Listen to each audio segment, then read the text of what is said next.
Welcome, everybody, to the debut episode of Talkin Thrones, the weekly recap show where we break down the Goliath that was Game of Thrones week by week, episode by episode. Our debut episode is, of course, entitled Winter is Coming. I am Dom the Movie Nerd, and my co-host for tonight, Professor Pat Huber. Pat, you got anything to say? Yeah, Dom, I know you've been doing a lot of research, and boy, I'm already ready to hibernate. Oh, eh, Oh, my God. We'll see you guys at the flip. Talkin Thrones.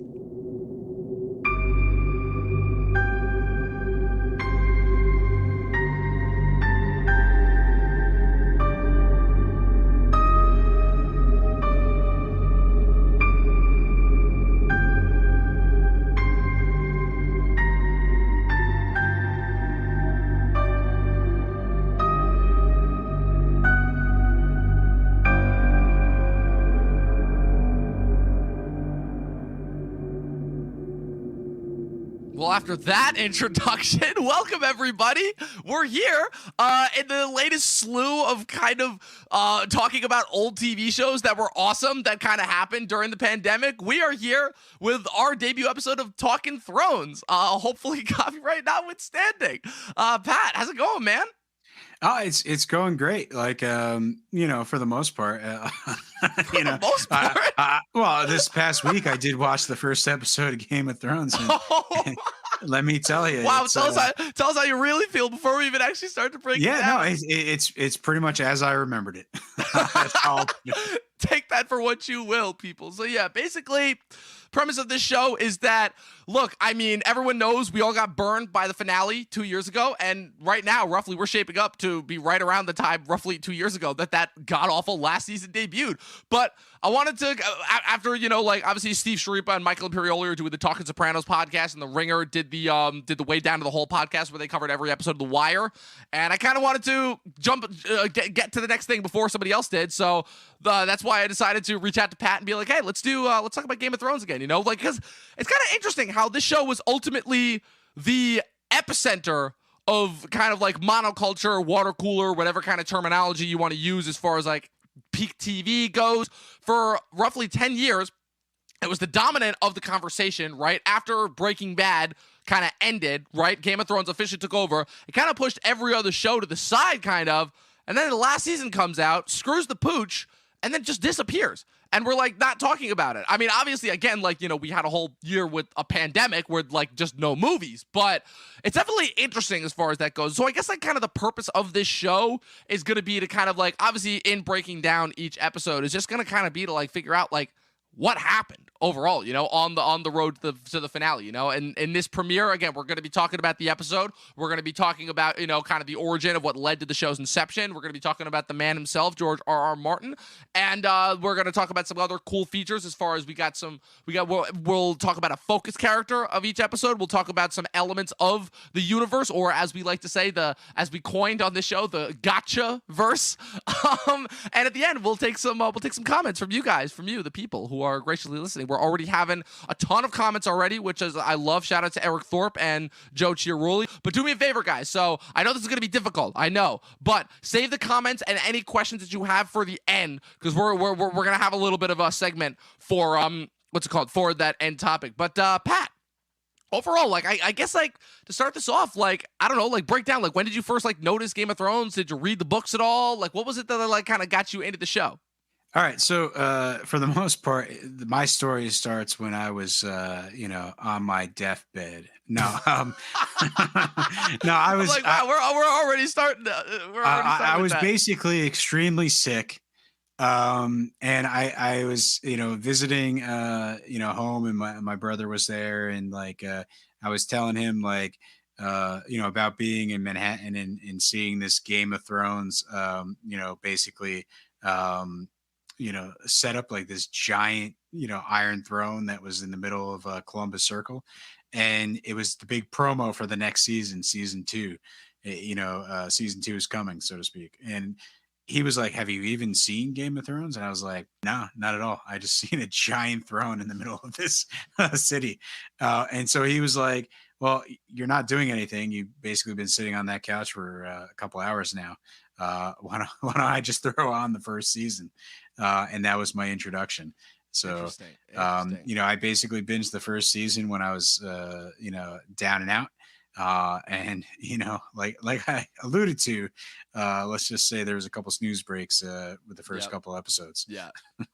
Yeah, definitely. It's not it's interesting, I guess, kind of when I talk to people about it, and now everyone that's watched it, right? They literally they can't put it down, right? They seem like they have to like binge episode after episode after episode. And I guess what's fascinating is, again, just like the amount of people who were like hardcore Game of Thrones fans while it was on, and they would talk about everything and they would theorize about everything. And then just when the last season came out, it just, you know what it was about the last season? It was that it burned people. It did that kind of, it broke kind of one of those cardinal rules that we have with media, specifically with kind of like fan based, like big IP property medias, which is that it both basically made the fans and kind of all their investment that they put into it feel irrelevant, while also like kind of just taking all the incredible story elements that made this such a compelling watch throughout the years and just literally just threw that out the window. Yeah, if we're gonna kind of guess about like the arc of this series, I would say like, people when they first started watching it, it was sort of like the idea of, there's characters with plot armor and like they're just never gonna die, etc. And season one, there's definitely the definitive moment where Right. it spices up, and Yes. then it's like, some sickly guy on a couch is like, whoa. Like there is a moment where you get wonder who you could be referring to in that scenario. Yeah. So and so now, at that particular moment in season one, you're basically talking about anything can happen, Right. and you're sort of like ready for it. What corner are they going to write themselves into that leads to some unexpected twist of characters that you thought were safe. And Right. I think setting that tone, like the slow build up to that tone, in retrospect, is very smart. But at the same time, the first It's a couple slippery episodes, slope as far as that goes, because then you start to get into, yeah, what are we getting into, which I've talked about a lot, like just killing off characters for shock value's sake, which we'll get into that as far as like as the show goes on, and as far as like different certain moments as far as the creators go, and kind of like where the emphasis was maybe when the show started versus as the show went on overall. But I guess to just kind of kick this off, right? So talk about we're going to talk about, to kind of start it off, which is just the kind of the origin of this whole thing, right? So you got George R.R. Martin, obviously, famously now well known primarily for this series, but surprise, surprise, obviously, Game of Thrones, or A Song of Ice and Fire, the series as it was known, was not the first thing that he wrote. He was already actually a successful fantasy and sci-fi writer, having published his first short story in 1971 and his first novel in 1977. And not only that, but the show was also not his first time working in Hollywood. He had been working actually in Hollywood as a writer throughout the mid-'80s, working principally on the revival of The Twilight Zone and on Beauty and the Beast. Pat, I don't know if you could like shed any light on that show, because I'm the only Beauty and the Beast that I was familiar with besides the Disney property was the CW show that's on, and I refuse to watch anything associated with them. So listen, I totally grew up in the 90s, so when you put Beauty and the Beast in the notes, I was like, oh, that Disney movie. And when you told me it was not it that was Beauty not and the Beast, that. You were utterly confused. The in terms of George R.R. Martin, the one thing I know, and I don't know if you've heard this, but I've heard that he's writes in Vim, a command line writing program. I did not know that, but then again, I if it's not a screenwriting software program, I assume that just every author just used Microsoft Word, like most. Yeah, people. no, I think he's like old school computer, savvy. So using those kind of cool tools that take a little magic to learn. Nice. At least that's what I heard. I don't know. It's I guess I should have used Google to fact check that one. But maybe, but yeah. I was hoping that you just knew off the cuff. Unfortunately, I don't. I know a lot, but not when it comes to like early screenwriting softwares that were before my time. Because again, I wasn't even born. I wasn't even born early enough to experience a majority of the '90s. But essentially, so his frustration with TV budgets and the fact that none of his pilots were really getting that he was read in were getting picked up ended him obviously pushing him back towards books. And famously, he'd always been a big fan of J.R.R. Tolkien, as he's admitted on multiple different occasions. But as he said, mostly, he's interested in seemingly all the boring parts that no one cares about. Like, he's interested in how Aragorn collects taxes, or how Gondor regulates its how Gondor regulates its pipes and its factory. Like, that's the stuff that he's obsessed with as far as in fantasy goes. So he wanted to conceive his own epic fantasy, but he didn't have any ideas as to where to start. So in between Hollywood projects in 91, he started writing a science fiction novel called Avalon, which I believe was published. And then after about 3 chapters that he had written, he had a vivid idea of a boy seeing a man's beheading and then finding wolves in the snow, which of course would end up becoming the first chapter in the novel of the series, which is entitled, obviously, after the whole show, A Game of Thrones. He draws heavy inspiration from his childhood, Lovecraft being one influence, and then some others being Robert E. Howard, Robert A. Heinlein, Eric Frank Russell, Andre Norton, Isaac Asimov, Fritz Lieber, and Mervyn Peake, with his main goal of the series being to combine the purported realism of historical fiction, the grittiness, the excitement that comes with that, like from watching movies, obviously, like Kingdom of Heaven and other medieval-themed movies, with the appeal of fantasy storytelling, which for the most part usually doesn't get into the nitty-gritty realism the way that, you know, some of that other, like, kind of historical fiction would. And another fun fact is that even though there are 5 books, with supposedly 2 more on the way, Martin did previously envision it as a trilogy, with Game of Thrones being the first entry, Dance of Dragons being the middle entry, and Winds of Winter being the final entry.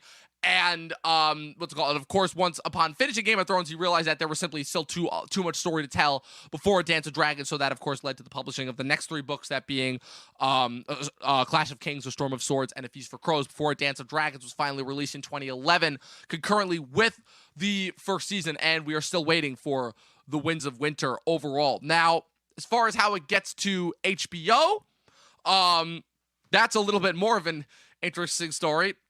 As far as that goes, obviously HBO was looking for Dom. So yes. Basically, the executive was just like, we need a big show. We need something new. The Sopranos is over. We need. I've heard there's this fantasy genre. We need something new here. We need something to, like, you know, occupy the hearts and minds of the people. You know, it's funny because it still reminds me of the fact that, like, before obviously HBO optioned it, he had been approached by a ton of different writers because of the popularity of the show. Because the books are pretty like widely acclaimed, like throughout the 90s. They won like multiple writing awards. I don't know book awards, unfortunately, as well as I know movie awards. So I'm not going to bother to drop terminology that I don't know. I believe a Hugo Award is one of them. It might be a Gotham Award is one. Yeah, Hugo's a science fiction thing, definitely. Okay, that would make sense. That would make sense, definitely.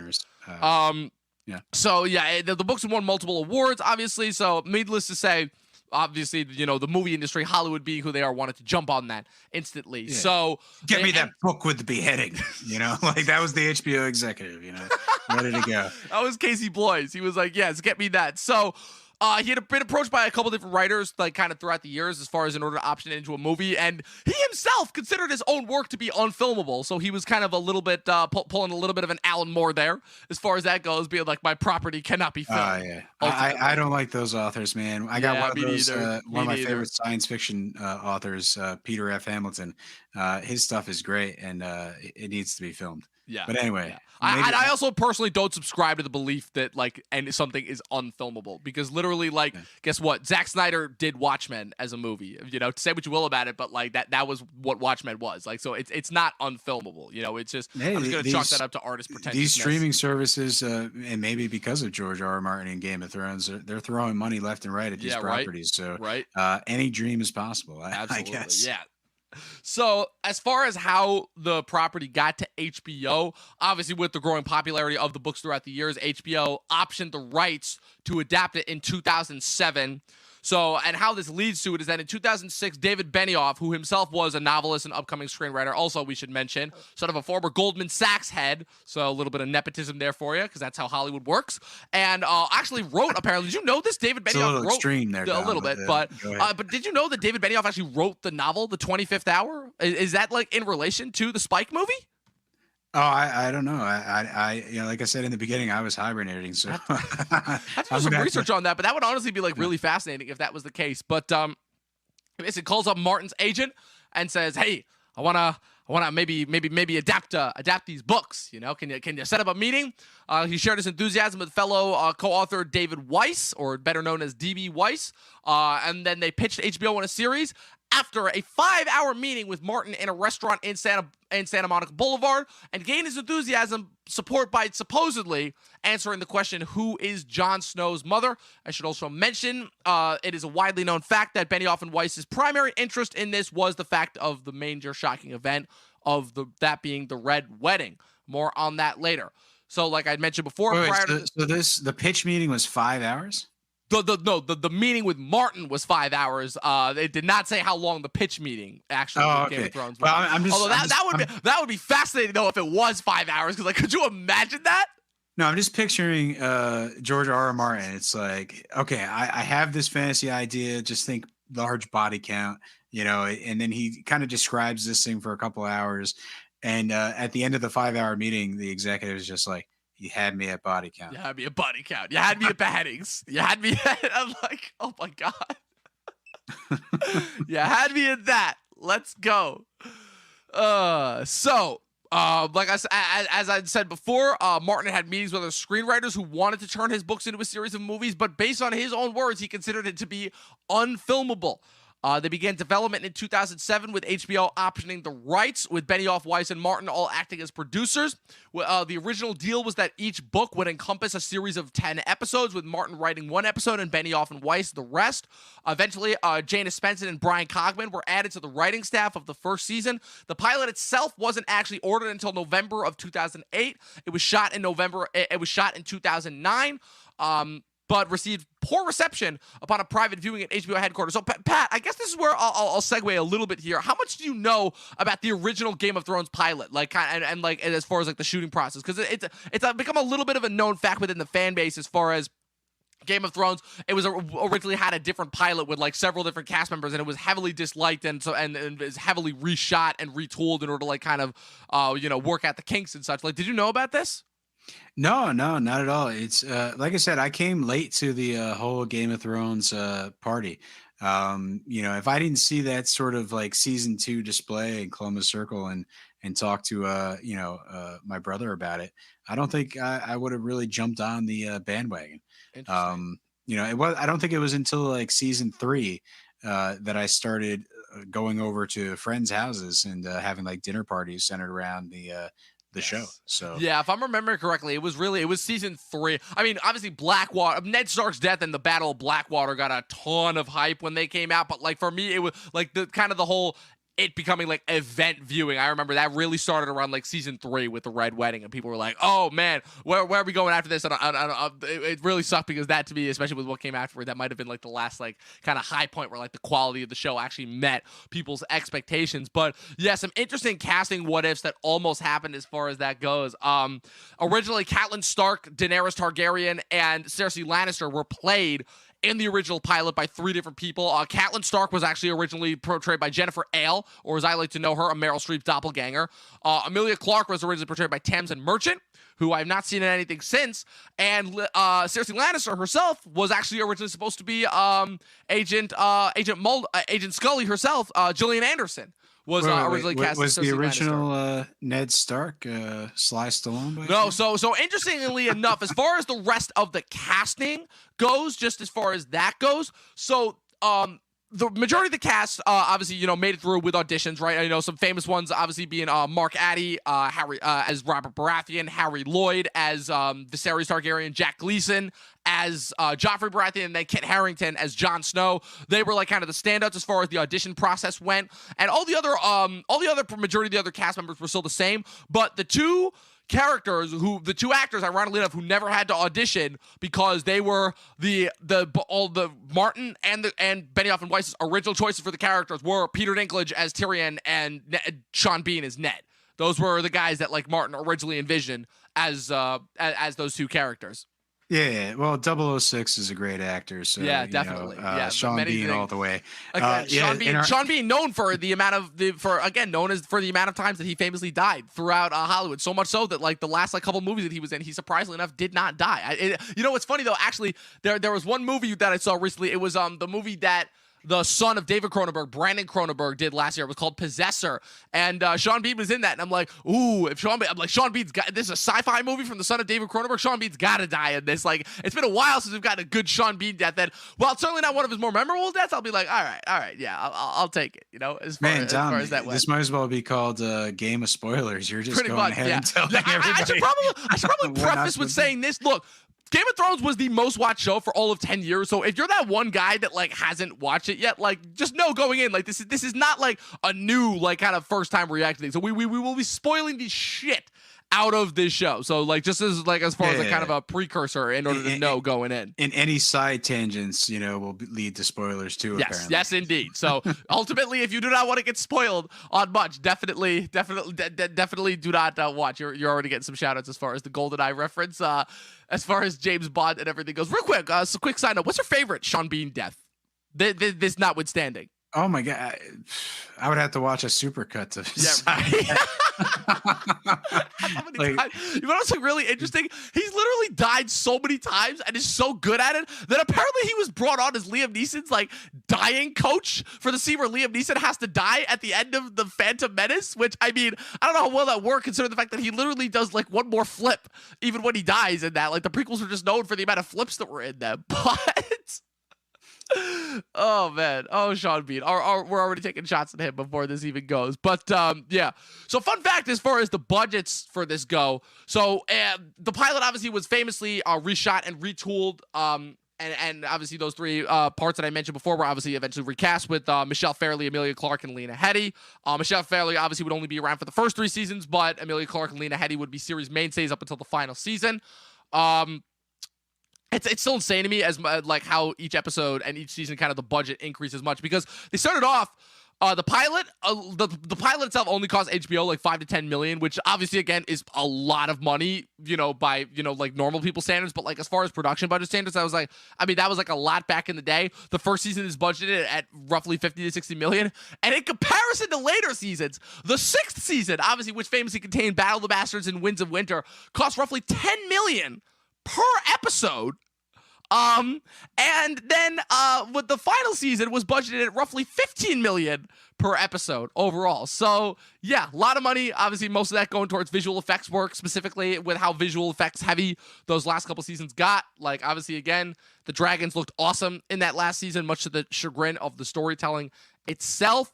But so the pilot, obviously entitled Winter is Coming, which is also the title of this episode, premiered April 17th, 2011. We mentioned, obviously, you know, some certain actors that were cast, but some other, obviously, actors that helped fill out the cast. Sophie Turner as Sansa Stark, Maisie Williams as Arya Stark, Isaac Hempstead Wright as Bran Stark, Alfie Allen as Theon Greyjoy, Richard Madden as Robb Stark, Rory McCann as Sandor the Hound Clegane, Jason Momoa as Khal Drogo, and Ian Glenn as Jorah Mormont all made their debuts in this episode. Some other minor characters include Donald Sumter as Maester Luwin, Ronald Donachi as Sir Roderick Cassell, Christian Nairn as Hodor, Esme Bianco as Ross, famously the first of Tyrion's many, many conquests throughout the show, and Joseph Mull as Benjen Stark, or as I let's call it, Plot Device Stark, because that's literally all that he's used for as the show goes on.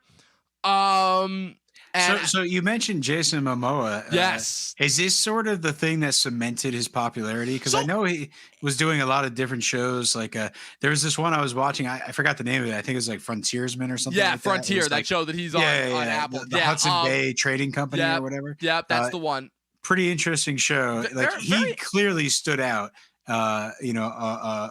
In that show, right, of all the guys that kind of initially cast. Yeah, to me, the people, obviously, again, Peter Dinklage was the only Peter Dinklage and Sean Bean were really the only actors that I was familiar with going into the show. So needless to say, I was looking forward to them and seeing how they went, because I had read the first book before I actually watched the show, and I mean, right off the bat, I'm like when I heard that, like, Sean Bean is Ned and Peter Dinklage is Tyrion, I was like in the same boat as Martin. Yeah, so you read the book, you read these all the books before watching I read the first book. And I don't remember what book I was on, but I think I was about like halfway through Clash of Kings before I started the show, because I started the show late. Actually, I didn't watch it originally when it debuted. I watched I started watching the show while season 3 was airing, right? Gotcha, And gotcha. then So you're very I similar to me. I yes. started watching maybe a season before you, but Yes, exactly. Yeah, and then kind of I binged the first 3 seasons roughly, and then season 4 to me was the first season that I started watching in real time when I started watching the episodes like week to week, yeah. episode to Like, episode. what I will say is, at some point I started to read the book, and I think if you watch the TV show, at least like probably the first 3-4 seasons, then you go try to read the books. It's one of those things that first book mirrors the first season so well Yes. that it's actually kind of a hard read if you've already seen the first season, because you're Yeah. just like, oh, that's I know what's exactly gonna what happen. happened. Yeah. It loses a little bit of its magic, Yes. because you sort of already know what's happening. Yes. You know all the setups, you know all the payouts. Like, it might be a little nostalgic, but I feel like book readers are probably a little more nostalgic about Right. rereading the book than if you're just like a TV guy like I am, going and jumping into the book realm. So Yeah, definitely. It definitely makes that interesting as far as that goes, kind of with my relation with kind of books to film. Obviously, my whole kind of process now, and I feel like this is true for a lot of people, is that if something's coming out that I know is based off of a book, I have to read the book before I actually watch the media property. Because if I watch the media property first, I'm like, yeah, reading books always takes longer than watching something, so naturally I'm gonna have no interest in trying to read something after I watch it. So, it just kind of Dom, defeats the purpose. another question that I have on my mind is, what do you know about the shooting locations? Because So you threw a note down here, and I'm like, Belfast, Ireland, Scotland, Malta, and all these beautiful locations, and you could definitely see it on the screen. yes, absolutely. And clearly, like I said, you did all the research for this episode. So please share. Tell me. So a majority of places. the interiors obviously are done at Paint Hall Studios in Belfast, Ireland. And as far as the majority. Oh, it looks like Tom totally went. Hopefully. We are live. The majority of the southern locations, and then some of the certain of the eastern locations, like once you got to Essos, those were the ones that were primarily shot in Spain, Malta, and Croatia. It's funny because my cousins actually were able to kind of do a little getaway during the pandemic, and were able to go to Croatia, and a big tourist spot was the steps where they famously shot a lot of iconic scenes from the show. That a lot of people taking pictures of, namely, Cersei's Walk of Penance, the scene where, they bring the Tyrell army in season 6, a lot of scenes from the Great Sept, and all of those were shot in Croatia. Croatia basically like King's Landing, yes. Or did they double multiple spots? Yeah, they doubled multiple spots for certain of the locations in order to get certain of the locales, but yeah, majority of King's Landing was Croatia and Malta. And then, if I'm remembering correctly, I think it was for the Dorne parts, right? Because that's the whole thing, right? Is a majority of like kind of the exteriors are like certain parts of the countries, right? With CG with the castles added, kind of layered on top of it. And then obviously a majority of the interiors that you see, most of those were just done in Pine Hall Studios within Belfast. So I mean, that's kind of a little bit of a behind the scenes movie magic. The other thing too that I think is really interesting as far as just comparing this episode and this season overall to later seasons when they got like really effects heavy and like you could just tell the budget was up, is like kind of seeing like even with the exteriors, like kind of notice the noticeability of the sets overall, and just like kind of that's one thing that I always like to do with shows, specifically long running shows, is like kind of how the production shifts as the budget gets bigger. I'm also I'm almost done with my Sopranos rewatch, and that's another thing that I noticed as well, is how starkly different the first season looks in comparison to the later season, just from the way the lighting and the cinematography goes. I think the first season of most shows, right, even though this is sort of a big budget show, and but I imagine that the budgets grew over time, right? And, as you sort of cement such a big crew, and they do a number of episodes together, you're basically getting more and more efficient in how you produce these things, right? More ambitious too in terms of what you can do per episode. So yeah, a lot of television. You're definitely going to see usually a big jump from like the first season to the final season, right? Which then we can argue that the final seasons of this were a little too maybe a little bit too much emphasis was on the production and not as much on the script. But again, get to that, yeah. So before we get ahead of ourselves and talk about what we didn't like about the end of the Yeah. series, why don't we stick to what this show's about? Pretty much, yeah. Which is So, that first episode and sort of yeah. go through, what we saw. Yeah, in definitely this good episode. idea. So starting off, famously cold open. If I'm not mistaken, I believe the premiere of each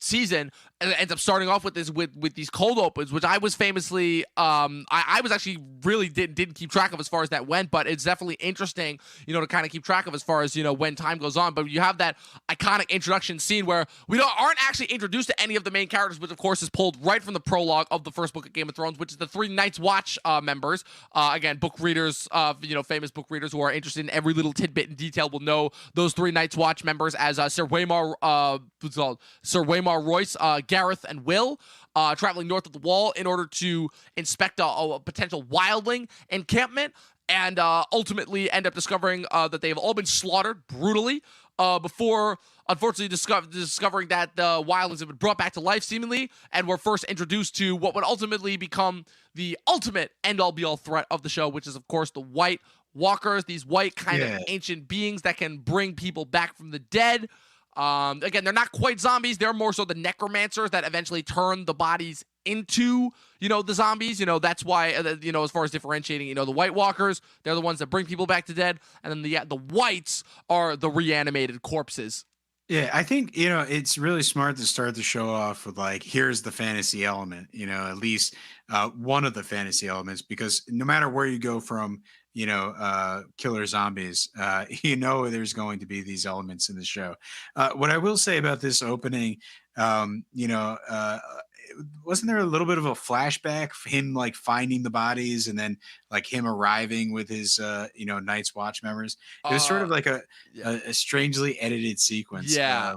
It's kind of like fire up Game of Thrones episode 1, let's rewatch it, and then it's this kind of confusing sequence it makes of how more they discover these bodies. Yeah, it makes more sense as far as the rest of the episode and the rest of the season goes. But yeah, definitely for a first-time watcher who's definitely has no idea what's going on. It certainly, as far as an opening sequence that locks you in, it definitely achieves its job. But yeah, the one thing I did notice is that again, like you said, the budget in these couple opening seasons were definitely not as high as later on. So it did that thing that I don't like that a lot of things do, which is a lot of shaky editing in order to kind of up the suspense factor. One of the things is now that we're rewatching the show, we can basically kind of discuss our fantasy rewriting of the show. Yep. And so you're talking about these cold opens, and 6 Feet Under did a lot of good cold opens about the people that died and ended up in the morgue. Could you imagine a couple of people ended up dead, and basically you had the Monty Python bring out your dead guys and they got to take care of the bodies. Bring out your dead. Bring out your dead. Anyway, sorry. Cheap joke.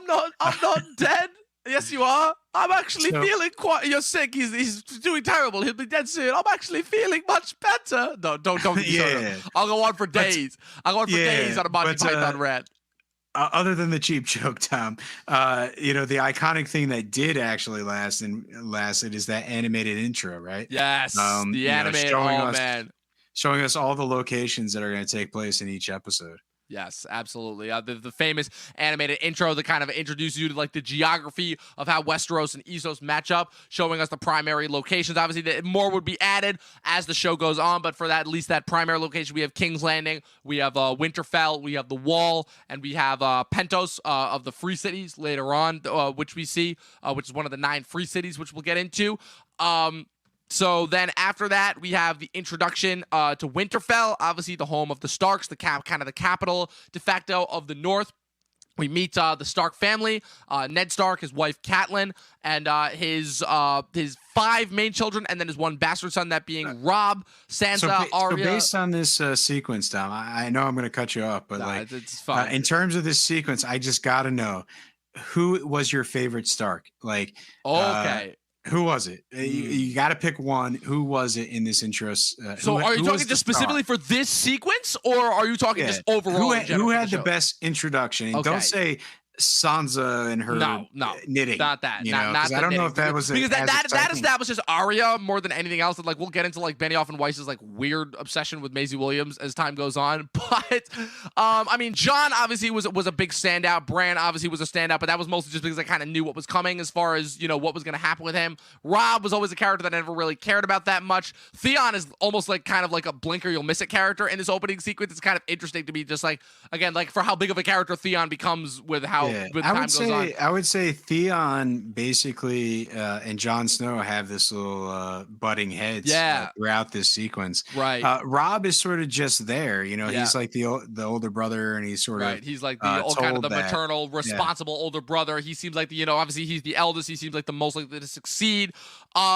But no, it's who is Ned. it? Who is it, Dom? Who It's is your Ned. favorite It's character? Ned, easily. Oh, Ned okay. Stark. He's the Ned? man. I mean, not technically in this sequence, but really the next one. But like, yeah, because I'm like, yeah, I see Sean Bean. I know him as Boromir, obviously from Lord of the Rings, but and like he's kind of like the maternal. It's literally the personification. Like the difference being is that none of the other actors that portrayed the rest of the Starks I was really familiar with at that point, so I kind of just saw them as their characters, But like I see Sean Bean, and it's always like kind of that thing where I talk about where like kind of the celebrity of it can be a little bit distracting when you like want to capture a particular character. But it was Daniel Radcliffe in Harry Potter as far as that goes. Sean Bean just captured everything that was Ned Stark, like his tenacity, his machismo, but also his like very kind of withheld nature. He played that very well. He's like loving father 1 minute and. I definitely think Ned is a good choice. For me, in terms of like, just like Arya, I think does steal the show with these sort of bow and arrow and showing people up, and just like showing that she's not willing to fit the mold that this world sort of sets. Yes. Bran is like climbing up on the walls and whatnot, and that's one of the characterizations early on in this episode that really irked me, because the second literally that I saw him climbing on the side of the castle, he's falling. I was like, you're like, he's going falling. He's like Humpty Dumpty going for a nice big fall. He's injured. It's like, it's happening. You're not convincing me otherwise. And that was without having read the books. That was without even having read the books. Well, it has to do with the way that it was done. It was very framed in that we're setting something up, we're foreshadowing something, right? Which again, it's weird because we're actually going to get to that as far as like our review segments. But like this show was definitely doing the thing as far as like, this is not going to be a situation of like kind of the story of the week. This is very clearly setting itself up as being a part of this massive continuing story, and we've kind of seen the ripple effects throughout as time has gone on. Yeah, it's kind of like they were playing the long game. Like I would say, like if this particular episode was the story of the week, it would be about Ned Stark and his understanding and his sort of the way that he handles oaths. Right. Because the sequence that we're talking about is about, catching that night watchman after he sees the White Walkers and runs away, and he gets, like Ned has to punish him. It's sentenced to death for abandoning his duty and his oath. Yeah. And so Ned executes this himself. Like, it's like, I forgot what he said, but the quote: "The man who passes the sentence should swing the sword." I actually had it written down as far as quotes to cover from the episode. But I agree with you 100%. Great quote. And essentially, like Ned says that, and it basically does come up later in the episode when Robert Baratheon asks him to come to King's Landing for the hand. And so I think that would be, I think that was the kind of like the juicy part of the meat for this episode. And the way that they do it is they sort of just have those two scenes, and they don't really give them like full frontal like exposure. It's sort of just like they're embedded in the rest of the story. Right. And so it's definitely a difference in style that they chose to do this the show. So let's continue at least with the recap. So basically. I'll just basically they find the dire wolves and they give one to each children. Yeah, after they execute the Night's Watchmen, and that obviously the Bran asks Ned about if he was lying about seeing the White Walkers. Ned says, "Oh, the White Walkers have been gone for thousands of years." They're on the way back. They find the dire wolves. Doesn't he say something like he was probably telling the truth? But he was, but a madman sees what he sees is I believe the exact terminology. But yeah, so they're on their way back, and they find again a very foretelling. A lot of people have kind of read a lot into this scene as far far as, the fact that they see a direwolf having been stabbed by a deer, a Baratheon, obviously potentially, symbolizing the later on betrayal by the Starks, by the by the Baratheons, or in this case the Lannisters, kind of hiding behind the Baratheons' coattails as far as that goes. But obviously they famously see the direwolf, which is of course the sigil of their house. This is the direwolf is the sigil of House Stark. After a little bit of convincing, Ned decrees that each of the 6 remaining direwolves will go to each of his children. Like I said before, Robb, Sansa, Arya, Bran, youngest son Rickon, and then of course bastard son Jon Snow. Cut to King's Landing, the capital of Westeros, far to the south. You have a funeral of Jon Arryn, who is the previous Hand of the King, which is basically like the King's right-hand man. And we're introduced to our first 2 of the Lannisters of the show, Cersei and Jaime Lannister, portrayed respectively by Lena Headey and Nikolai Coster-Waldau. This is interesting because this was the first scene in this episode that was not pulled from the books, where, and it's weird because it's kind of like spoilery in hindsight, but like where they're basically admitting in the moment that they're not responsible for Jon Arryn's death, which is weird because the whole kind of point of that in the books is the fact that obviously later on when Catelyn receives the letter from her sister, it's basically, setting up the fact that the Lannisters are, are the prime suspects in this murder, but kind of seeing this scene as opposed to only like hearing about it as far as that goes, like does it kind of shift anything, kind of knowing that, that this scene never existed in the books? It's to me, I expect a little bit of, massaging of the story, and like, I don't know if it would be a major alteration. It's just sort of something that helps move the episode forward. Like, you basically introduced all the Starks, and now you got to introduce the other characters. Right. And so this is just probably one of those sequences, like, let's get them sort of plotting and talking about this, and introduce the whole dynamic that they're sort of going behind Robert Baratheon's back and whatnot. Like, so I think this is, the next little bit of sequence. I don't know if anything major takes place. It's basically just making sure you understand that Robert Baratheon is going to move to Winterfell. He's going to take like a month journey to basically entice Ned to be his next Hand of the King, to replace Jon Arryn, who has just died. Yeah. Jon Arryn, of course, a little bit of backstory. Jon Arryn famously having mentored both Ned and Robert when they were young. Ned and Robert being childhood friends, obviously, with Robert being tasked to kind of take over King's Landing early after the death of his parents at sea. So Jon Arryn was kind of one of those mentor figures that was like, a father figure to these two growing up. Yeah, so does this go straight into like the month has happened and they traveled? Again, like that's the one thing where I'll be like, okay, I'll call bullshit as far as the later seasons go, where everyone is getting mad at them teleporting multiple locations in episode. But like this first episode, like literally a month like happens between like scenes that literally happened like next to each other. So was there a fade in, fade out at least? I don't remember. No, it was a direct cut. It was a direct cut, really? A direct cut from Jaime and Cersei in King's Landing to, next thing you know, Kat is going up to Ned in the Godswood and being like, "Hey, Robert's on his way." It's like SpongeBob. 1 month later. 1 month later, not even graphics. The only graphics that we get in this episode are basically to tell us the locations as far as that goes. Okay, so basically the next major thing that happens then is you get the introduction of Tyrion, and he's kind of sleeping around. His brother wants him to be at dinner because he doesn't want to be left alone. Yep.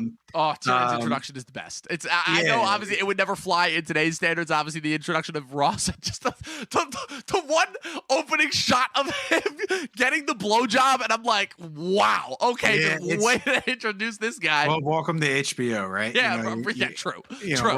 We're all adults here for watching, I guess. I don't know. I guess it's just more so a matter of like Peter Dinklage's facial expressions of like, okay, like.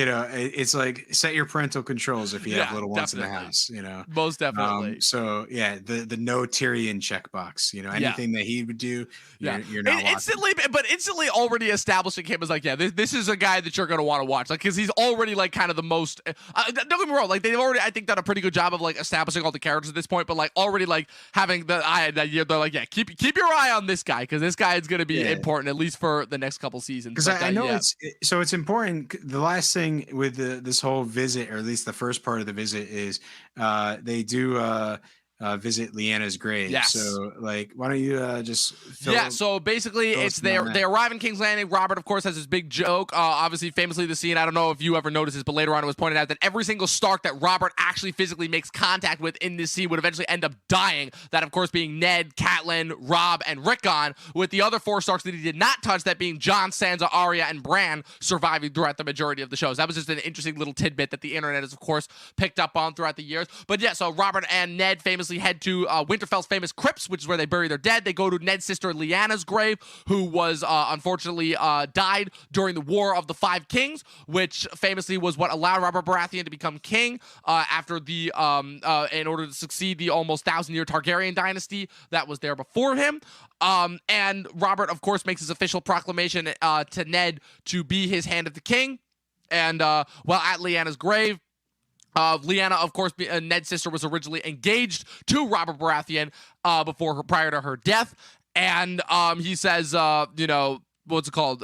Is kind of very much not only still kind of what's the word? Very very much pining over her, but also just very much bearing a lot of hatred towards the recently deceased Targaryens, in which, of course, Ned brings up that the Targaryens are gone, and Robert famously says, not all of them. Cut to Pentos, the free city, on the opposite side of the world, on Essos, the only other known continent in this world, where we meet one of the last 2 surviving Targaryens, the princess of the famously deceased Mad King, who Robert and Ned killed in their, or well, not specifically, killed in their last rebellion, that being Daenerys Targaryen and her delightful brother Viserys Targaryen, which, oh man, there was a reason why this guy only lasts 6 episodes.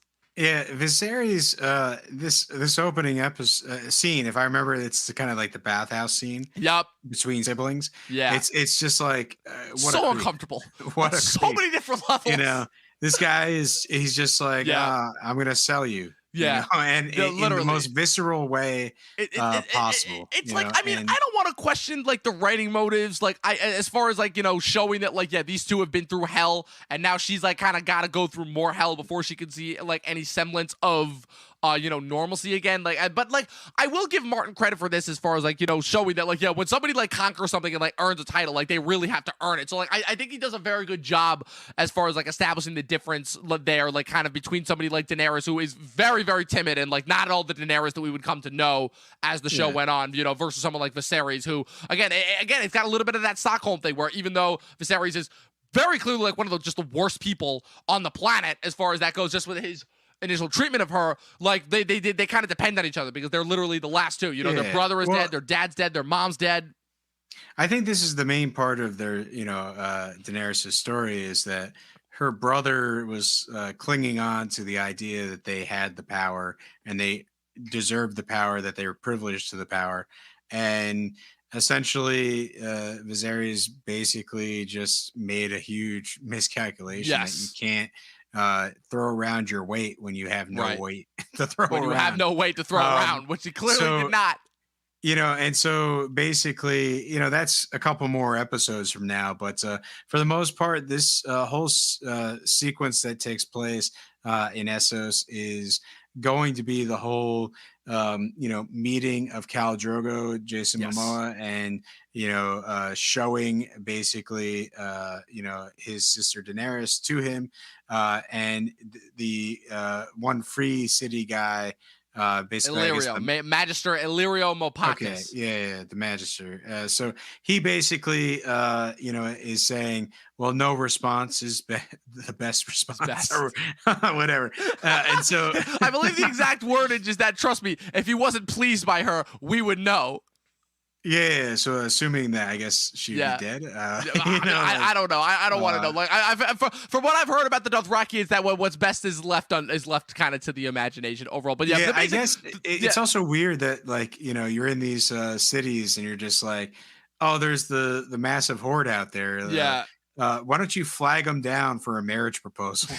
Like that's the army that they're gonna go with. Well, I mean, it makes sense because obviously the Dothraki famously being modeled after the Mongols. Obviously, again, it's like, yeah, if they're like kind of the last two of their kind and they want an army to take back their home, like the Dothraki is their best bet as far as that goes. But again, like just kind of like basically to simplify it, Viserys wants to take back the Iron Throne, obviously from the people who are residing there, and his plan is to quite literally, sell his sister into a marriage by wedding her to Khal Drogo, who is the leader of the largest Khalasar of the Dothraki fields. There are multiple Khalasars, but Drogo is famously the biggest and the baddest, at least at the start of it. Yeah, and I get the impression from this episode that there's a lot of marriages between the civilized cities and the Dothraki. And the Dothraki, yes. But again, like that's a thing that, like, again, is common in Westeros too. It was just a thing that was common and obviously in medieval. In fact, almost 100% of marriages were not done out of love or passion. They were done out of, what's the easiest way in order to, unite our kingdom so that we don't end up going to war with each other. Oh, I have a son, quite literally, to quote Robert Baratheon, I have a son,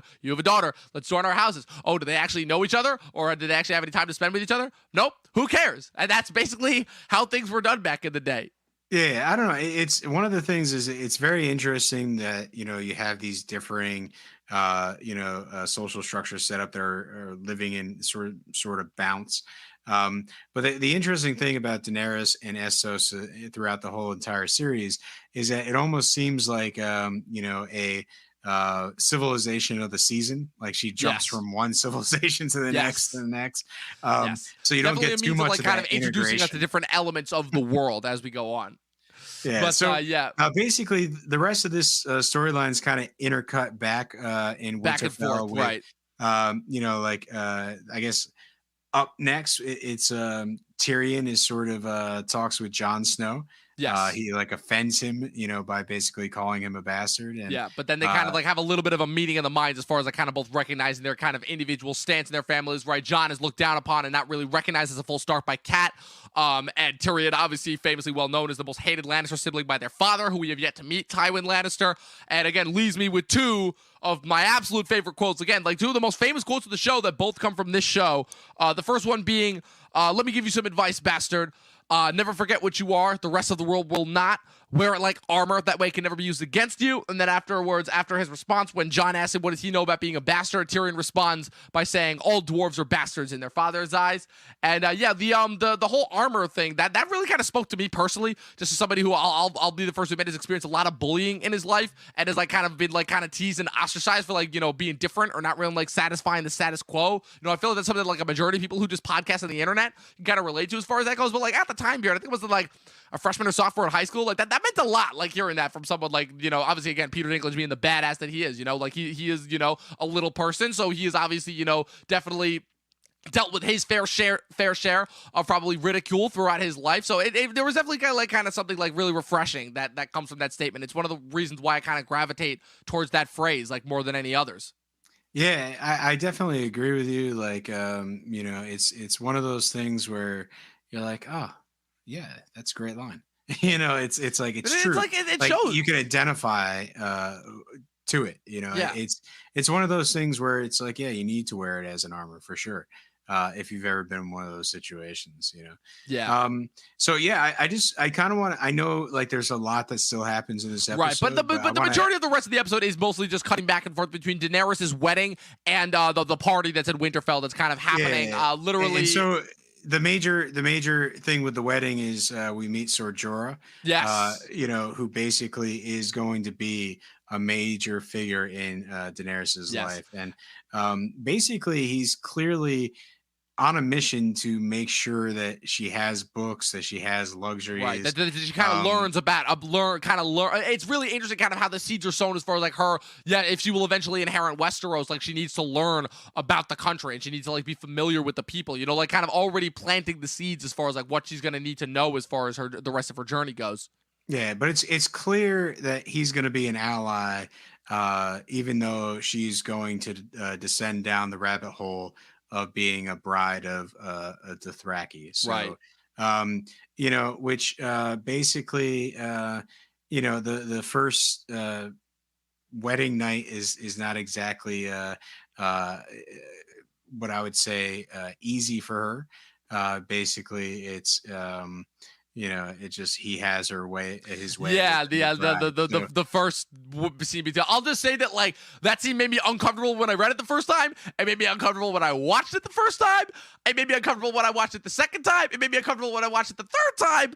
And now that I've watched it for like the fourth, I've seen this pilot a lot. I've watched this pilot probably more than any other TV pilot. In case you didn't get that reference, and I'll say after watching it, yep. Still really uncomfortable. Like I know obviously what it leads to, but like their wedding night, let's just say, not a fan. Again, like I just like how it plays out, Yeah, I think in the pilot having a scene like this is really meant to make sure that you understand that this show is going to go in many different directions. Yes, going to show different possibilities within human nature, and so it is one of those first like very kind of, I guess, like crucial, yes. shocking moments. Like, yes. Oh man, this is what the show is gonna show us. Yeah. I'm just gonna fast track. I'm sorry to cut you off, but I'm just gonna fast track through some other like majorly important, like kind of like moments and tidbits that happen throughout these next couple seasons before we get to the last scene, which is obviously really two more moments. Yeah, well, obviously Daenerys receiving the dragon eggs as the gift from Illyrio. That's a big thing. Obviously, she receives the dragon eggs that eventually hatch and become her 3 dragons from Illyrio. And kind of no mention is ever made as to where he got them from. And then obviously Viserys, kind of questions, when are we gonna start planning the invasion? He's like, when the Dothraki omens favor war. He's like, well, I piss on Dothraki omens. Okay, yeah, definitely an indicator that this guy's gonna be around for a while. And meanwhile, a couple more tidbits at kind of the Winterfell party. Obviously, you also have the arrival of, like I said, plot device. Ned Stark's younger brother, Benjen Stark, who's a ranger in the Night's Watch. They have a discussion about the ranger that Ned beheaded, who Benjen Stark claims was tough. And was just a lad, but a tough lad. So if something spooked him, that definitely means that something was interesting. Ned has a confrontation with Jaime that I find is interesting. Kind of setting up their rivalry that will progress throughout the season. Some other little tidbits. Arya, shooting stuff at Sansa, kind of setting up their relationship. Sansa trying to suck up to Cersei already, and Cersei noticing Robert flirting with just literally every single woman that he gets his hands on. I do find it an interesting little tidbit that Robert Baratheon's a king, but he it's almost like he prefers being with like the common folk. It's almost like that's where he finds more of his kinship. I feel like that says a lot about his character. So we cut to the next major sequence after that is Ned and Kat kind of in bed together after the night. After the night's festivities, when they receive a letter in the night, famously from the maester of the castle, Maester Lewin, that is from Lysa, Kat's sister Lysa, who is the recent widow of Jon Arryn, who has sent her sister a letter potentially warning them that she believes that the Lannisters are behind the death of Jon Arryn. Again, this scene, I remember, had a lot of weight when I first read it for the first time in the books, but again, it's kind of undercut here, but the fact that we already saw Cersei and Jaime admit that they weren't responsible for it, but... Yeah, I think the main thing is, after the note is read and everything, the gentleman that came in with the note, I forgot his name already. Maester Lewin. Yeah, Maester Lewin, basically... he basically talks about, the importance of Ned being there to really uphold that oath to his friend, the oath of friendship. Right. And that really kind of completes sort of the major story of this episode is like Ned understands completely in that moment that he is bound by an oath of friendship to accept the hand of the king. And he's going to go and do that for the rest of the series. So unfortunately, while Kat is very much against the idea of him going south, potentially, as she quite literally says, they killed the last hand. What do you think they're going to do to him? But Maester Lewin says, again, this is Ned's nature. Ned, as famously as we know, is a man of honor. He is a guy who upholds his oaths no matter what scenario it puts him in, even at the behest of his own life. And our final scene that we really have to talk about, famously, it's also about our focus character, Bran. Yes, right? It's about Bran. Bran Stark, our focus character. Unfortunately, as Tyrion has his encounter with, again, the Hound and his only speaking line in this episode, we get more of the Hound obviously as time later goes on, but where he says, it's like, oh, I'm the best hunter, and he's like, oh, it's not hunting if you pay for it. And I thought that was kind of a clever little joke that they said. But obviously, famously, the group all leaves for the hunt.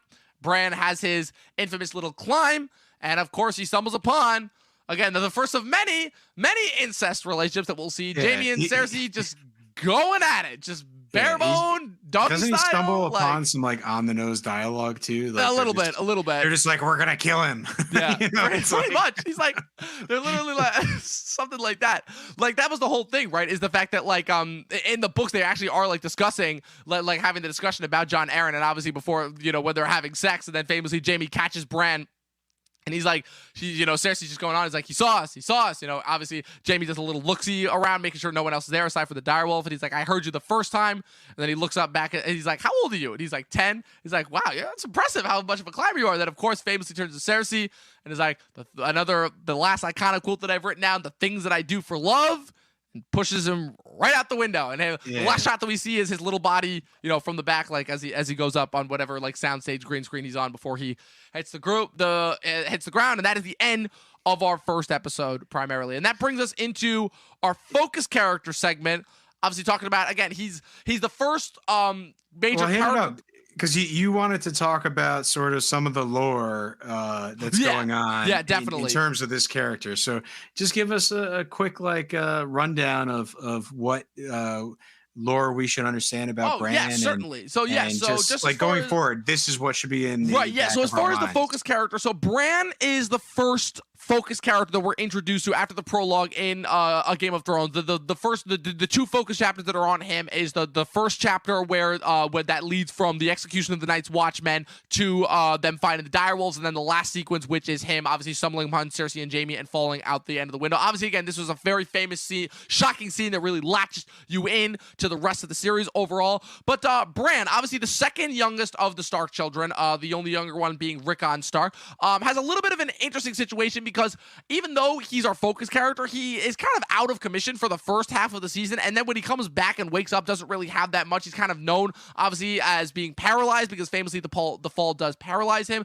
But the interesting thing about his arc as far as it goes throughout the rest of the season is that he famously kind of taps into and is kind of like our focus and entry point into the more magical elements that start to like become more apparent as the series goes on, obviously with the Red Priestesses of Ashai and kind of the origins of the dragons and their power, and the whites and what powers them. And then the thing that kind of is really for most part like kind of a forgotten element as the show goes on, which is the idea of wargs, of one of which Bran is really the only warg that we see in the show. But famously, it is also known in the books that both Jon and Arya are wargs as well, that being somebody who is able to project their consciousness into other living beings like animals, in this case obviously the Starks with their direwolves, obviously with Bran's direwolf Summer, and it eventually leads Bran on the path to, in the books, tapping into his green seer abilities, and which eventually leads to him becoming the Three-Eyed Raven, and unfortunately to the detriment, it seems like, of the overall story, him somehow being crowned king for whatever reason. Like that part still kind of baffles me as far as that goes. But wasn't it prisoner Tyrion who basically suggested, hey, let's vote pretty much. He's literally like, hey, let's just make this guy king, because he can literally he's basically like God essentially. So we should make God like some really weird mixed messages that come from that last episode. Bran goes basically from being pushed off the building to being voted king, in which also prisoners can vote too. It's a very weird arc. Look, I understand the sentiment as far as them kind of, him being kind of the focal entry point into the magic world, and him eventually being like a crucial part that was needed in, the upcoming war with the war, obviously eventually with the Night King and the White Walkers, as far as him learning crucial information in his studying with the Three-Eyed Raven, and and learning about the Children of the Forest, and learning about the origin of the White Walkers and everything, and all of that stuff is very crucial. The problem comes from the fact, and this is a criticism that I know has been lobbied at him many times, the fact that he's primarily used as an exposition device in order to kind of just get across kind of the crucial information, which to me kind of detracts from his character, because as far as kind of like I felt like there was something really fascinating there as far as like kind of him being it seemed like he was like coming into his own as far as like starting his journey to becoming a man in this episode, as far as witnessing the execution and not looking away, and and Ned having that heart to heart with him. It was kind of like explaining why he was the one that cut off the guy's head. And obviously, again, how that's foreshadowing for what later happens to Ned, but also like how it kind of seems like Bran, and also with the line with Robert telling him, he'll be a soldier. It's almost like kind of setting him up to like kind of be like this focal epicenter. And I understand where Benioff and Weiss were going as far as, making him king at the end of, their never-ending attempt to like kind of subvert expectations, another term that has been just completely bastardized by the internet. as far as, him being crippled and then him essentially becoming God through these kind of like this magical, this sort of magical, like Doctor Strange-esque teaching. Well, two things I want to say is like for this particular episode, like again, Bran sort of, learning and starting to be a man and, taking his place amongst the family and then being pushed, and that sort of sends him in a different direction. Quite literally pushed in a different direction. Yeah, and we see that kind of explored throughout the rest of the first season and the series. But like this is definitely another moment that could be, part of the story of the episode. And so I think, keep that in mind in terms of like what they're doing in terms of like spreading out these stories over time and not necessarily focusing on developing them clearly. Like each story gets like equal time, more or less, and none really kind of goes over the other at this point. And so I think in the first episode, you're talking about like what did happen. It's a little bit of this happened, a little bit of that. You're not following the thread, you're following multiple threads. And I think with the first episode, that's kind of a hard sell. The other thing with Bran is I think you're right, Dom, like he's underutilized, in terms of all these sort of magic and as far as the majority of the shit. There's literally an entire season where he's just not there. Like he's completely absent for all of season 5. One of the things, I think would be great to come from this series as a whole, specifically with Bran, is if you sort of did a, Bran TV show where he's sort of going through time and dropping into, different bodies, and you're giving us the lore of different time periods. And, I think that could be a very interesting, almost like if you remember the third Harry Potter, the Prisoner of Azkaban, with the watch, and there's with the time turner, with the alternate timeline. Well, it's fascinating that you bring that up because that's literally a plot element because literally Bran's entire kind of, for lack of a better word, plot in A Dance with Dragons, the 5th book, which is when he came back within the books, because famously Feast for Crows and Dance with Dragons famously took place in the same time period, right? But because there were so many characters that had to be split up amongst different books, and Bran is just learning from the Three-Eyed Raven, and the entire series of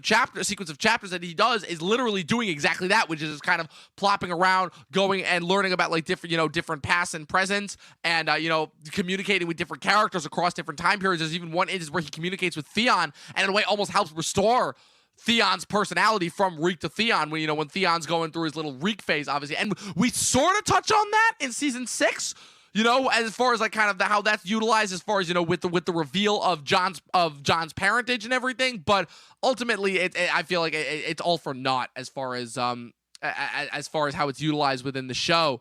But we got 2 more segments that we want to talk about before we begin to wrap it up, which is the history of the Gotchaverse, which I love how you coined that. It just worked as far as the initials, obviously Game of Thrones GOT, and obviously famously the fact that Benioff and Weiss love to pride themselves on the twists and the subversion. So the Gotchaverse, I feel like it's kind of an apt title for this segment. Moving on from focus character segment. So for this segment, basically what we'll use this for is basically kind of like give people a little bit of a refresher on the different elements and kind of the lore of the entire universe. There's a lot, there's a lot of detail. There's a lot of different families. There's a lot of different cultures. There's a lot of different cities. There's a lot of different locations. There's a lot of different religions, creatures, magic. There's so much stuff that goes into this world. All right. And this episode, hit me up, Dom. Tell me something.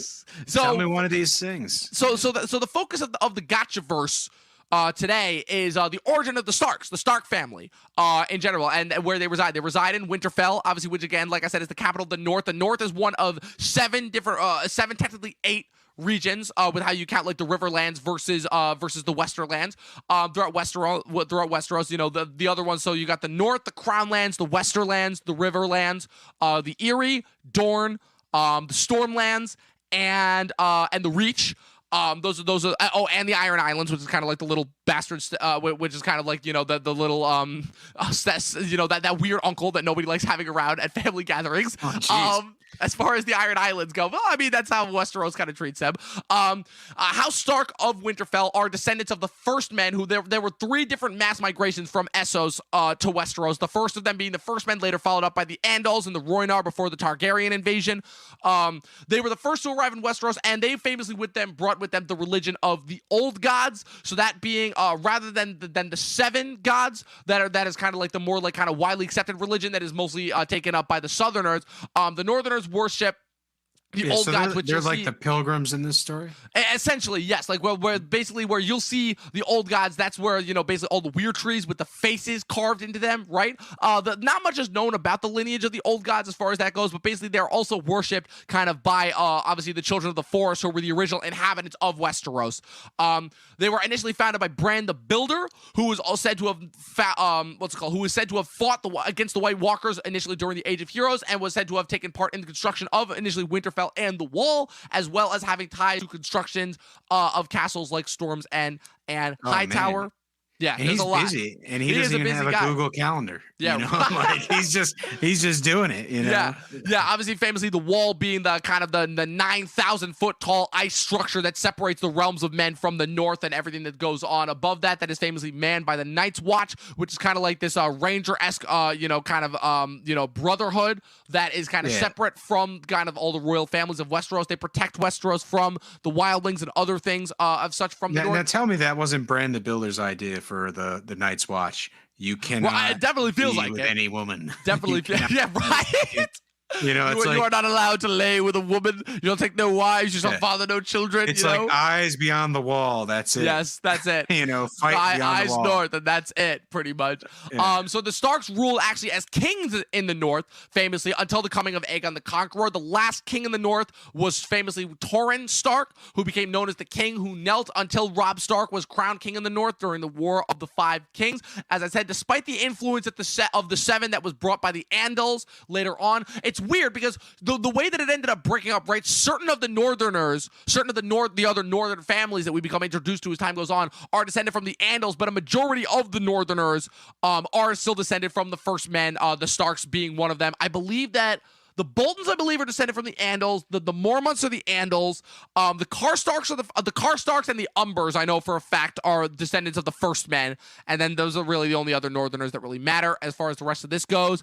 Seed is Winterfell, obviously, from which they rule. The sigil, obviously, is the direwolf, which is a wolf that's slightly a couple sizes larger than a regular wolf that resides primarily north of the Wall. And their family sigil, as the title suggests, is Winter is Coming, a reference both to the title of this episode. It's a reference to the coming, the impending doom of the White Walkers, as well as, just the overall general idea that no matter how peaceful things may seem in the moment, there will always be a conflict. So that will be one of many quotes that you will hear as time goes on throughout this show. Yeah, you'll be hearing them over and over and over. Over and over and over and over again. So Dom, why don't you, let's now that we got the origin of the Starks out of the way, let's talk about the origin of sort of episode by episode reviews of this TV show.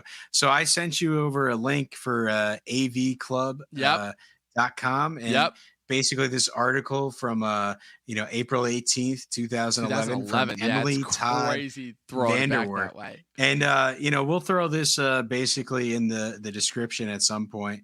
But basically some of the stuff that we've been talking about, I would say is very similar. Like the first 6 episodes are sort of flawed. Maybe some of the, more sort of subtle, like building up, and I would say like this comment is the one that kind of stands out to me the most. Sadly, tonight's pilot, which will likely be the only taste many viewers ever get of this series, is the weakest of the first 6. It's so taking up with the making sure everything is set in place that it largely forgets to do anything other than offer up a long series of stilted introductions. It's smart about only introducing the characters viewers absolutely need to know to proceed in the series. But there are still roughly a dozen of these characters, and even with a 1 hour, 5 minute running time, it's something of a spirit to the cliffhanger ending that actually kicks off the bulk of the story. Oh yes, sprint. Thank you for correcting Yeah, me. this is basically continuing. It means that a few of the characters register on a level deeper than, that guy seems cool. There's not a single there's not a single scene here that lays out exactly what the show is going to be and exactly what it and its character's worldwide view is. Not a level of, say, like the lynching scene from the Deadwood pilot or the opening scene from the Wires pilot, or even the scene where Don talks about with the waiter about cigarettes and Mad Men. The great dramas often declare themselves somewhere in the pilot, staking out the territory they're going to be playing around in. And while there are numerous cool moments in this pilot, there's not one that reaches beyond the surface and attains the deeper pull of the thematically enriching. So, so what do you think, Dom? I find that really interesting, especially, like I said, given that that's kind of a little bit of the sentiments that we were kind of talking about. But the only kind of like interest that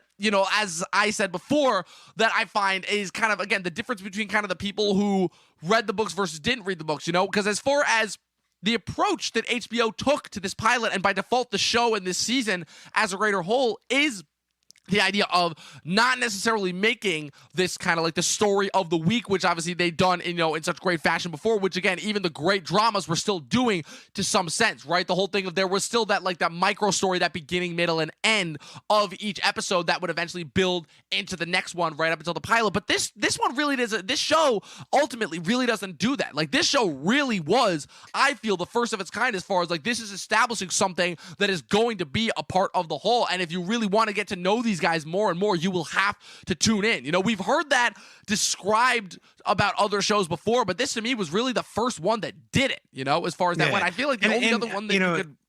I think, to be fair, like at the beginning of this article, they do talk about, how basically there is sort of this, story of the episode versus this whole idea of following multiple threads over time. Right. And so I would say, yeah, Game of Thrones sort of definitely goes for the following of the threads. And, it's one of those things where, like I said at the beginning of the episode, my introduction was I was, very sick.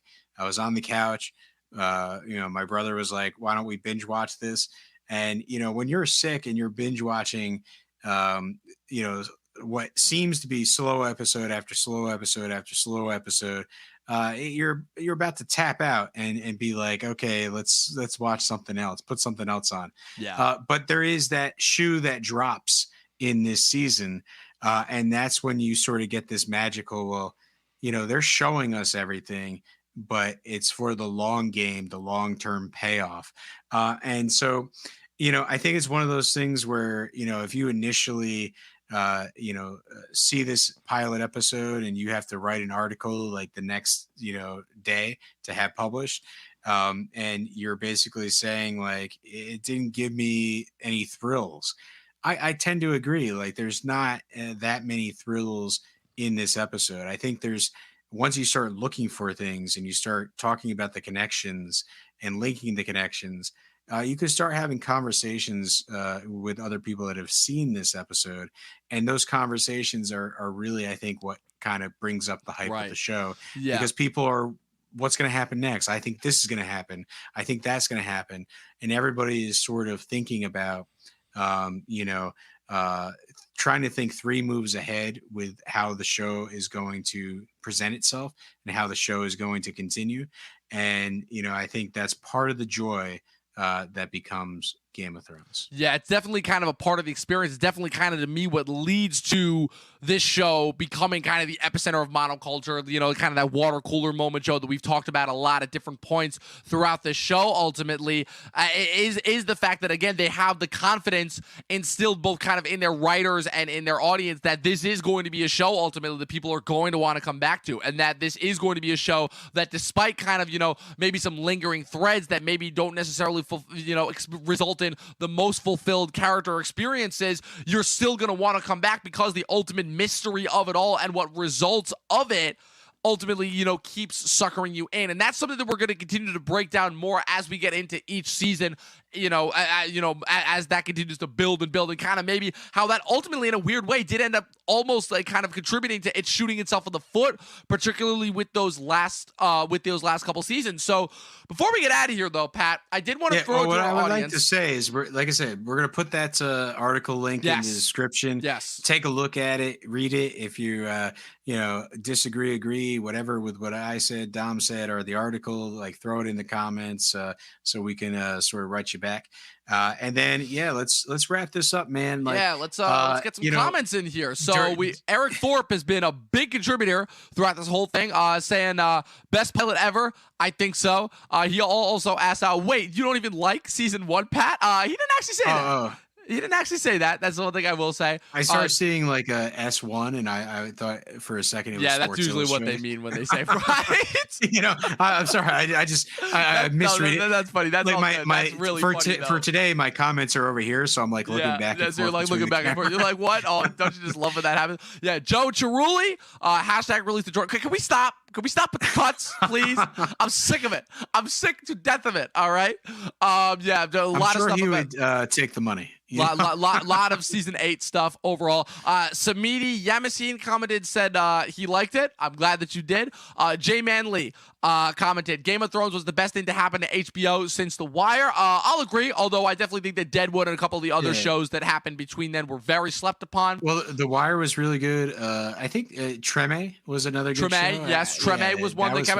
I'm a sucker for True Blood. Sort of showrunner. Same showrunner as The Wire. Yeah, that guy did 4 shows for HBO. Treme, The Wire, he just recently wrapped Plot Against America and The Deuce, and there's one other that he did. I haven't seen those two. I'll have to check those out. The Deuce covers the porn industry in New York between the 70s and late 80s, and a Plot Against America is basically, it takes place in a fictionalized post-World War II era America where the Nazis won World War II. I find that interesting. Eric Thorpe commented, something interesting here, which is where he said that the hate that D&D gets is really silly. Game of Thrones wouldn't exist as the amazing show is overall without them. Couldn't they have done better with the last season? Yes, but they did a great job overall. Yes, I will agree with that, Eric, but the one thing that I'll say in hindsight, and again, hindsight is obviously 2020 and everything, is that I would find that a majority of the criticisms lobbied towards David and Dan were not necessarily with their treatment overall of the show, but mostly kind of with their treatment with the show post, departing the books, obviously. To me, I will definitely say that I was one of the first people, not to toot my own horn, that definitely noticed like a little bit of like a quality drop once they departed from the books. And that started way back in season 5 to me when the show was still pulling directly off the books. Sean Bean was always Ned. He said he liked the GoldenEye reference. GoldenEye is great. Great. It's the only good Pierce Brosnan Bond movie. Yeah, and Sean Bean's going to be the only one to be filmed, having his character die on that particular telescope. Think about it this way, right? Sean Bean is the only guy Sean Bean is the only guy that can say he's died in James Bond, Lord of the Rings, Game of Thrones, and there's one other big media franchise that he died in that I'm totally drawing a blank on. But yeah, 3 iconic deaths in 3 gigantic media franchises. What's it called? 6 is his personal favorite, and then he would say either 6 or 4. For me, I've gone back and forth. Season 6 is definitely kind of like gone down as far as in my mind, just based on like, again, kind of the post-book era stuff, kind of little problems that I noticed back and forth here or there. I'm a big fan of season 4. I really, really like what they did with that. Gavin Ayot, as it's pronounced, says season 5 has the cold open with the young Cersei. Before Eric Thorpe comments and says, no, actually, believe it or not, I don't believe that was actually a cold open. I just think that was the first scene that we saw in that episode. Yes, the answer, season 6 was fully past the books, but the reason why I bring that up is because season 5, even though it was combining Feast for Crows and Dance with Dragons, season 5 still was introducing original content that was not previously in the books overall.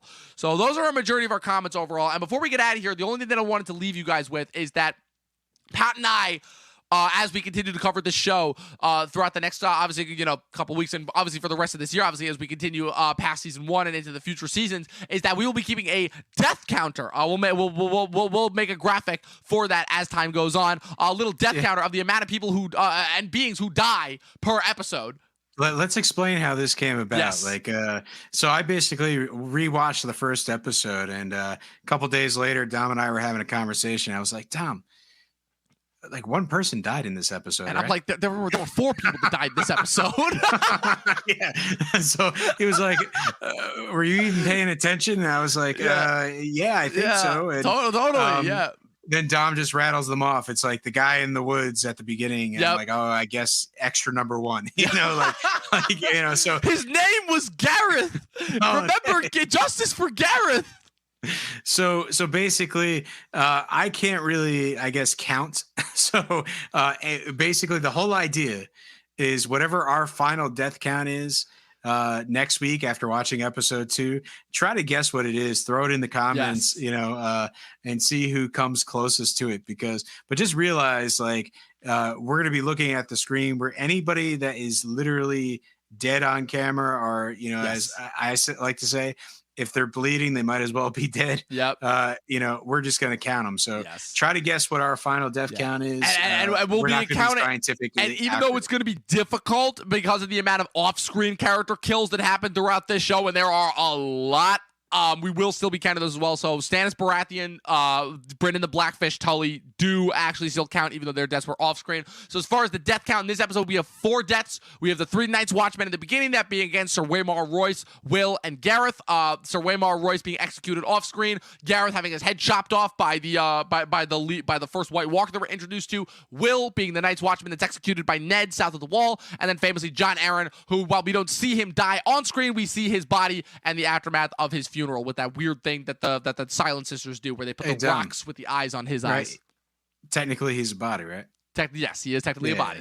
So he we counts. can count it. Yep. So 4 deaths. 4 is the death count in this episode overall. Oh man, this is gonna be really interesting when we get to battle the bastards and we have to like keep track of like all the extras that die, like just that get just brutally slaughtered apart. We're just gonna have to be like, yep, yeah. And like there's gonna be like so much carnage happening in the background that we won't be able to account for. So that's definitely gonna be an interesting tidbit as far as how the show goes on. Here's my prediction. When we get to that season, Dom, I feel like you're gonna be John Madden and you're gonna be circling all the different bodies and I'm gonna have like the little red ticket marks, the way that Kubrick did when he was filming Spartacus and Paths of Glory.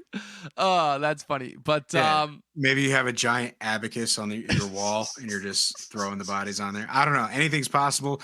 It only happens if people want to take a guess in the comments and see what we come up with. Ultimately, but thank you guys ultimately for tuning in to the first episode of Talkin Thrones. Again, we'll be back next week, obviously, to discuss the second episode of this, that being the King's Road, ultimately. But this was awesome, Pat. I had a great time breaking down this pilot. Again, I love this pilot. I love this show, and I love the fact that I have an excuse to get back into it overall, because I've been looking for an excuse since that god awful last season. Obviously, we're building in a weird way to the next Game of Thrones production that we're getting from HBO, that being House of the Dragon, which is set to premiere sometime in 2022.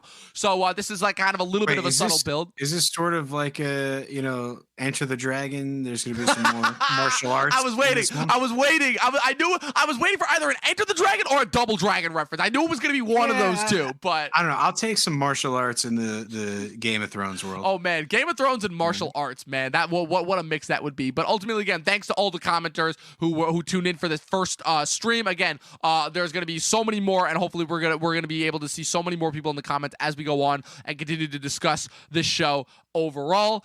Thank you to Pat, my famous co-host. Obviously, Pat, where can the good people find you on the interwebs? Hey, listen, I keep threatening to post something on Instagram, just at Patrick W. Huber. One day, I swear, I'll be posting some photos. It's just I gotta figure it out. It's on my phone. I like posting on a desktop.